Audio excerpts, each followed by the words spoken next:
Santa Fe school officials are beginning to look for ways to save money in next year's operating budget. They're bracing for a possible shortfall in revenues of about $7 million. The New Mexican reported that funding from the state will be down, together with a drop in federal stabilization funds. An advisory committee has begun to explore closing or consolidating some small schools, as well as increasing class sizes and not replacing some teachers who leave the school system.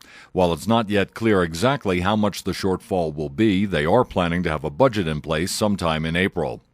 Governor Richardson this weekend signed another 2 of the 115 or so bills passed by state lawmakers during the regular session of the legislature that ended February 18th.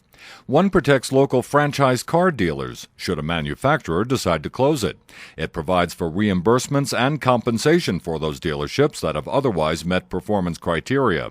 Franchise dealerships employ thousands of New Mexicans and represent more than 15% of all retail sales in our state. Richardson also signed off on a measure that will create the Eastern New Mexico Water Utility Authority.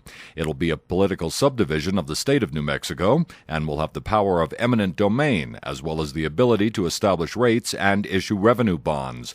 It's seen as an important step in building the Ute Reservoir pipeline, which will deliver water to Curry and Roosevelt counties. Meanwhile, later this morning, the governor will hold forth at the Pacheski Conservation Center in Santa Fe to sign the Natural Heritage Conservation Act. He'll announce nearly $5 million in funding for restoration projects and conservation easements. Santa Fe City Council meets Wednesday, and among items on the lengthy agenda is consideration of a revised telecommunications ordinance for Santa Fe.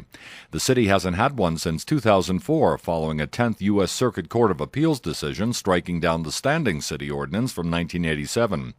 Comcast and Qwest have operated without franchises in Santa Fe since that ruling, but have continued paying their leases at the old rates. Meanwhile, a more contentious adjunct to the discussion has been put off until March 31st. That will be consideration of granting new franchises to companies seeking to expand wireless communication capabilities.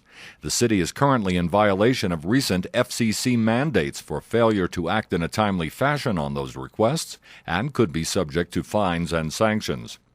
Following last Tuesday's mayoral and city council elections, today is Inauguration Day in Santa Fe. A ceremony is set for 6 p.m. at the Lenzik Performing Arts Center. And weather for Santa Fe. Unsettled weather forecast for much of this week. Highs today near 40 with a 60% chance for snow showers. That drops to 20% tonight with lows in the upper 20s. Little or no accumulation expected for the metro area.